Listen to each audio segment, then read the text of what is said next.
Salut à tous, c'est Papsan. Bon les amis, c'est parti pour une nouvelle vidéo. Alors vous avez vu le titre, vous êtes sans doute un peu curieux.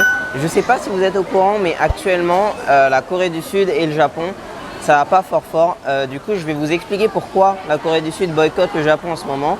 Et vous un peu vous redonner mon ressenti par rapport à tout ça, sachant que je vis en Corée, hein, au cas où ça ne se verrait pas.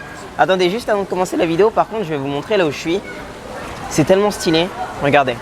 Samedi après-midi, ressenti 44 degrés à Séoul. Du coup, on vient ici à Cheonggyecheon Stream et puis on met ses petits pieds dans l'eau tranquillement. Regardez, j'ai enlevé mes chaussures. Je mettrai mes pieds dedans tout à l'heure. Fort agréable, vraiment fort agréable. Donc voilà, je me suis dit que quitte à parler d'un sujet un peu sérieux, autant venir dans un endroit détente. Comme ça, écoutez, vous profitez de l'ambiance un peu chill de la Corée du Sud. Et en même temps, on apprend des choses quoi. Alors vous le savez peut-être, mais en ce moment, entre la Corée du Sud et le Japon, ça va pas super fort. En Corée du Sud actuellement, il me semble 60% des Coréens participent à un boycott du Japon, c'est-à-dire qu'ils veulent plus acheter des produits japonais, ne veulent plus aller au Japon, n'achètent plus de voitures japonaises, arrêtent même d'utiliser leurs voitures japonaises. Tout ça pour plusieurs raisons et c'est ce dont quoi je vais vous parler aujourd'hui. Pour commencer, vous n'êtes peut-être pas sans savoir que la Corée du Sud, c'est une ancienne colonie du Japon, une ancienne colonie de l'Empire japonais. Il y a eu beaucoup de choses atroces qui ont été commises par les Japonais envers les Coréens, mais pas seulement, aussi vers les Chinois et d'autres Asiatiques. Certaines entreprises comme Mitsubishi ou d'autres Zaibatsu japonais, Zaibatsu c'est en fait des conglomérats japonais, forçaient on va dire des Coréens à travailler. Et à la fin de la Seconde Guerre mondiale en 1965, il y a eu un traité qui a été fait entre la Corée du Sud et le Japon, disant que voilà, on a commis des atrocités et pour ça on va donner une certaine somme aux Coréens, à la Corée du Sud. Voilà. Seulement, il y a quelques temps maintenant, je ne sais plus quand exactement, mais la Cour suprême coréenne a décidé que finalement ça suffisait pas en fait. Et il fallait que les entreprises japonaises qui ont fait travailler des gens comme des esclaves donnent de l'argent individuellement, pas juste au pays mais vraiment aux individus. Et c'est là que ça a coincé parce que du coup les Japonais se sont dit ouais mais non attendez, vous êtes marrants mais on avait fait un traité par rapport à ça, on pensait que c'était fini et maintenant vous ramenez cette histoire au goût du jour, je sais pas si ça veut se dire, mais voilà. Et du coup pour réagir à ça, les Japonais ont décidé de limiter ou plutôt d'enlever la Corée du Sud de leur liste des partenaires privilégiés. Et du coup, ça crée un énorme scandale ici en Corée du Sud parce que du coup, les Sud-Coréens ne peuvent plus importer des produits chimiques japonais qui servent ici à créer des écrans LCD, des écrans OLED, enfin des écrans pour des smartphones ou des télévisions.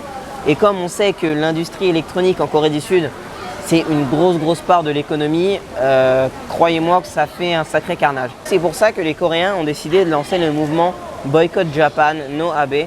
Abe comme Abe Shinzo, le premier ministre japonais, à Séoul ou même ailleurs dans le pays, et tu peux voir des gens porter des drapeaux no Japan, Boycott Japan, etc. Même dans le train, voir des affiches Boycott Japan. Devant les Uniqlo ou même à l'intérieur des Uniqlo, il n'y a personne. Daiso pareil. Daiso, je pense pas que vous connaissez en France. C'est en gros une sorte de, petite sorte de Ikea en gros, avec un peu de tout, mais grave pas cher, genre vraiment pas cher. D'ailleurs, si vous venez en Corée du Sud et que vous vous installez ici ou quoi, il faut absolument que vous alliez là-bas parce que c'est vraiment pas cher. Donc voilà. Mais c'est japonais. Et du coup, les Coréens actuellement sont vraiment contre tout ce qui est japonais, même la nourriture, même les bières, même les voitures. Il faut savoir qu'à Incheon, il y avait une histoire comme ça. C'est un homme qui a, de sa propre volonté, vandalisé sa propre voiture. C'était une Lexus. Et Lexus, je crois que, si je dis pas de bêtises, ça doit être une filiale de Toyota ou quelque chose comme ça. Et du coup, il s'est senti en mode un peu traître s'il roulait en Toyota alors qu'il y a le mouvement Boycott Japan qui touche, on va dire, 60% des Coréens. Enfin, ce chiffre, 60% des Coréens, je l'avais lu sur un article. Je vais essayer de vous mettre pas mal d'articles dans la description. Il y a une autre histoire à ce propos-là, à Daegu. C'était un homme qui a retrouvé sa voiture. Je ne sais plus s'il a retrouvé sa voiture ou s'il l'a fait lui-même. Mais en gros, sa voiture était recouverte de kimchi. C'était une voiture japonaise. Bref, l'histoire prend des proportions assez dingues. Après, vous pourrez penser pourquoi les Coréens réagissent aussi fortement. Et c'est pour ça, je pense que la vidéo pourrait être intéressante. C'est parce que, comme je vis en Corée, au cas où ça ne se verrait pas, j'ai beaucoup de Coréens autour de moi, notamment au travail, et je leur pose énormément de questions sur ce mouvement-là.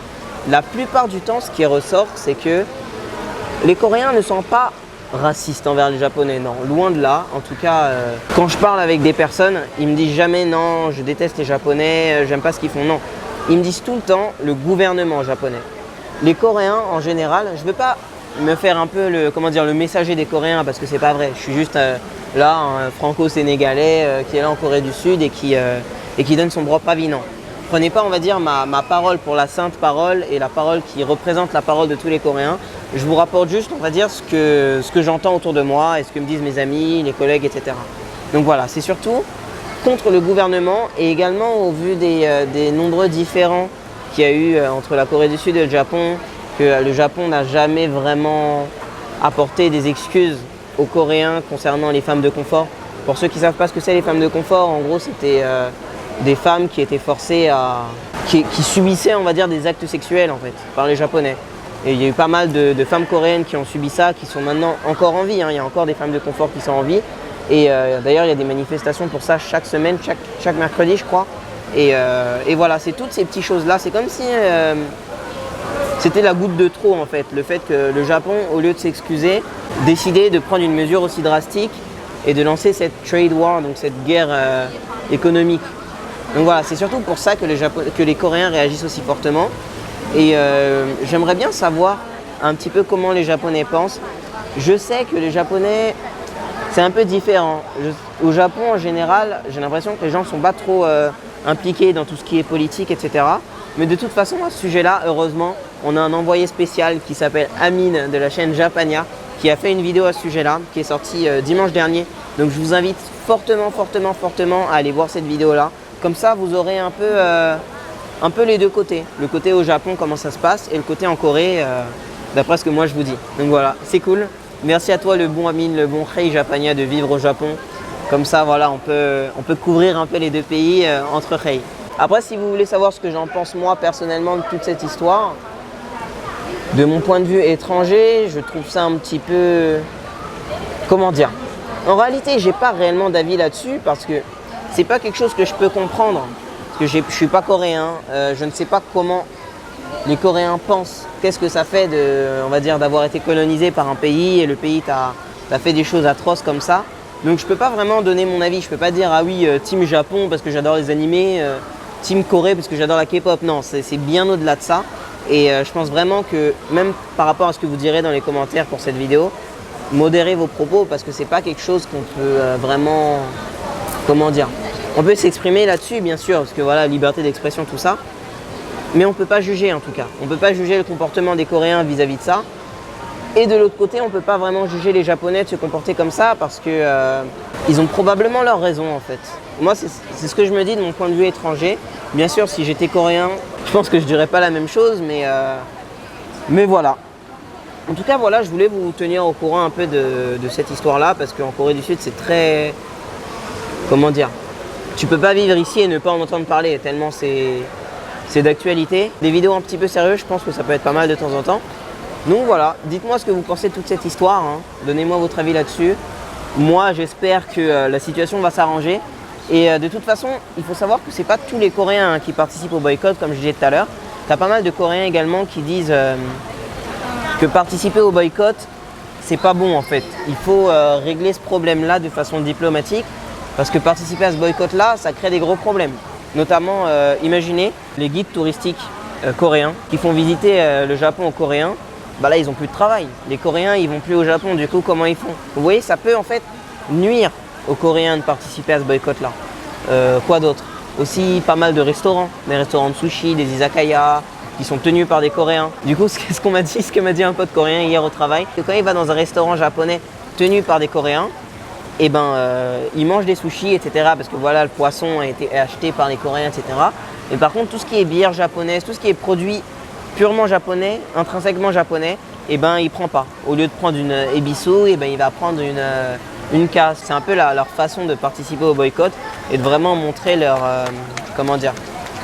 disagreement. J'arrive plus à parler français, c'est n'importe quoi. Je fais trop genre, j'arrive plus à parler français parce que vous savez, le type vit dans un pays étranger, il n'arrive plus à parler français. Mais je vous jure que parfois c'est vrai. Comme tu utilises l'anglais quotidiennement, parfois tu oublies. Bref, comment on dit disagreement déjà en français? Désaccord.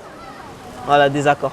J'aimerais savoir ce que vous en pensez vous dans les commentaires. Ne me dites pas Team Japan parce que vous aimez les animés et Team K-pop parce que Jimin oppa. Voilà, ne dites pas ça. Donnez-moi un avis un peu plus on va dire un peu plus réfléchi, comme ça bon, on peut en discuter dans les commentaires. N'oubliez surtout pas d'aller voir la vidéo de Japania le Rei, Japania le Gentle Rei, qui a fait une vidéo à ce sujet-là, une interview, si vous voulez savoir ce qu'en pensent les Japonais en fait. Donc voilà. Je tenais à remercier toutes les personnes qui regardent des petites pubs sur YouTube, notamment toi, Margot Léo. Grand merci à toi pour le don que tu m'as fait hier. Également merci à toutes les personnes qui soutiennent quotidiennement sur Instagram. J'essaye vraiment de répondre à un maximum de DM maintenant. Grand merci à vous d'avoir regardé cette vidéo. Moi, je vais continuer de chiller agréablement. Regardez un peu. Je vais mettre mes jeunes pieds dedans là. Oh, regardez-moi ça. Quel plaisir, quel plaisir, quel plaisir, quel plaisir, quel plaisir. Et là, tu as tous les gros pervers là qui demandent des photos de pieds. Bah, régalez-vous avec mes pieds, hein. Bande de cochons. Je peux apprécier mes pieds maintenant. Et c'est gratuit. Donc voilà, merci à vous, pouce bleu, abonnez-vous, mettez la jeune cloche et on se dit à la semaine prochaine. Ciao.